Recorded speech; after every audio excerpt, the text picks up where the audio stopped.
વાવ બેઠક પર કોંગ્રેસની હાર થઈ છે ને તે બાદ શક્તિસિંહ ગોહિલનું પણ નિવેદન સામે આવ્યું છે। આ મામલે કોંગ્રેસની હાર બાદ શક્તિસિંહ ગોહિલનું નિવેદન સામે આવ્યું છે। વિજેતા ઉમેદવારને અભિનંદન પાઠવ્યા છે શક્તિસિંહ ગોહિલે, સાથે જ જણાવ્યું મતદારોનો ખૂબ ખૂબ આભાર। ઉમેદવારે જોરદાર ટક્કર આપી તેમને સલામ છે।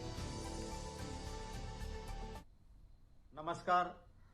વાવ વિધાનસભાના તમામ મતદાતાઓએ પ્રેમ, આશીર્વાદ અને સહયોગ આપ્યો એ સૌનો ખૂબ હૃદયપૂર્વક આભાર માનું છું।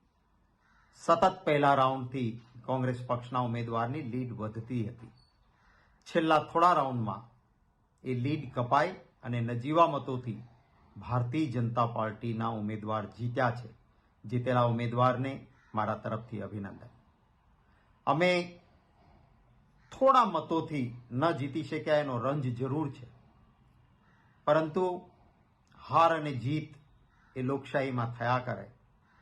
હાર અને જીત કરતા કેવા પ્રકારે અને કેવા સિદ્ધાંત સાથે ચૂંટણી લડ્યા એનું મહત્વ છે। હું કોંગ્રેસ પક્ષના તમામ કાર્યકર્તાઓ અને નેતાઓને ખૂબ અભિનંદન આપું છું, હૃદયપૂર્વક આભાર માનું છું કે એક ટીમ કોંગ્રેસ તરીકે બધા સાથે મળીને વાવ વિધાનસભાની ચૂંટણીમાં સૌએ મહેનત કરી અને લોકોએ પણ તમામ જ્ઞાતિ, વર્ગ, જાતિના તરફથી પ્રેમ, સહયોગ અને આશીર્વાદ આપ્યા। એ સૌનો પુનઃ આભાર માનું છું।